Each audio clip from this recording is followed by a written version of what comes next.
Welcome back, my friends, to the podcast that never ends. No, it's a YouTube channel at the moment, not a podcast, but we'll do what we can do with it anyway. This is Kevin, your genial host, and I wanted to stop in here for a moment, not just because, again, in order to grow an audience, I need to post content regularly, but I wanted to talk about, I want to get real with you. I want to take it down a notch. I actually don't. I don't want to get real with you. I don't want to take it down a notch. But a couple of days ago, I posted what I thought was an innocuous post. For those of you, you can scroll back and see it.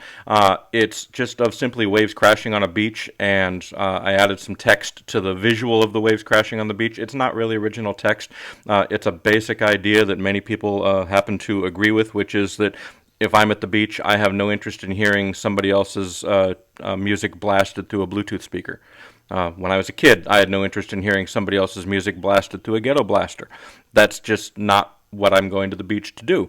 Most people would agree with that basic sentiment. It's just a basic gesture of respect for the people around you, that you provide a welcoming experience for everybody. You know, when people are going to the beach, they're going to the beach with their friends, with their families. In this case, it was with my wife. I have no interest in hearing music blasted, even if it's music I like, by the way. I would much rather have the conversation with my friends or my family or with my wife, and I would much rather just enjoy the sounds of the ocean, of the nature there down at the beach. But some places you can't do that. I thought this was a fairly basic opinion. I thought the picture of the beach might get some views, and it turns out it did. What it also did was bring out the divisiveness. And instead of hearing comments from people who agreed with me, this is one of those rare instances when I actually think I'm in the majority, when I believe that most of us don't want to hear other people's music. This brought out the people who thought that their music was important, that they needed to share it with the world, that without them blessing us with their music in public places, we just could not continue to live as proper, mature adults. And yeah, so in other words, things just got divisive. I'm trying to be your genial host here, and the responses were leading to me being less than genial. I understand. I've been on the internet for a long, long time. I've been on the internet since the 1990s.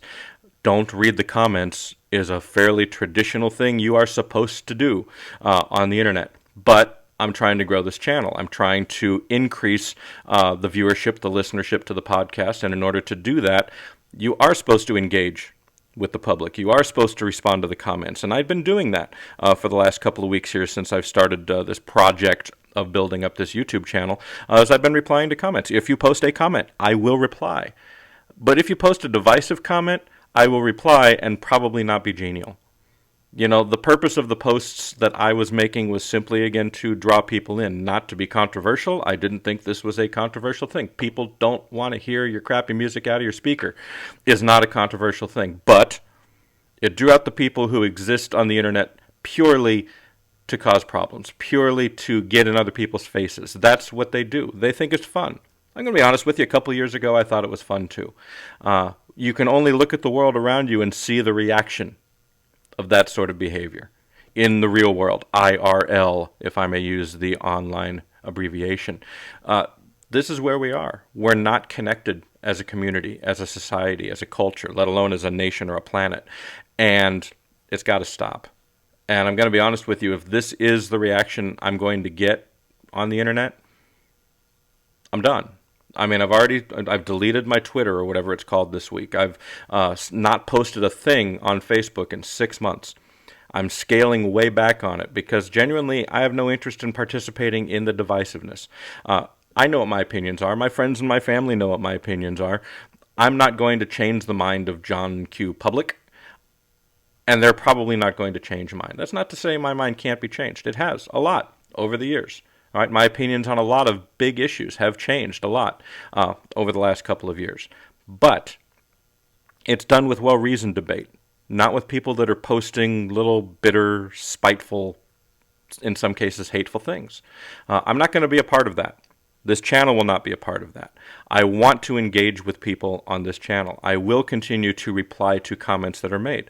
If you agree with me, if you disagree with me, please post a comment. But post a comment in a respectful way. Post a comment with constructive criticism, not just comments that are done, again, to be negative, to be contrary. It's not needed.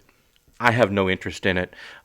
it's taken time out of my day, and it's time I'd rather spend hanging out with the cats, or for that matter, posting cat videos for you. Don't worry, cat videos are coming. I understand I have to pander to you guys, and I'm willing to do that to a certain extent.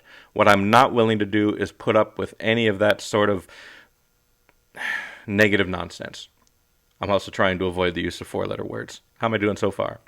Yeah. Anyway, that's my thought for the day. If you want to call it a thought for the day, if you want to call it a thought at all, if you want to say that I'm not thinking at all, whatever. I just wanted to get this out there. I will continue to post. I will continue to try to grow this channel and try to promote the podcast. I will continue to try to organize and schedule new episodes of the podcast, as well as, again, posting some clips from previous episodes on the YouTube channel so that you can get a taste, those of you that are discovering me here on YouTube, of what those interviews and conversations have been like.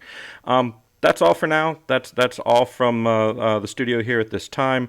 I'll fade in, and then fade out some of Brian Weideman's music here.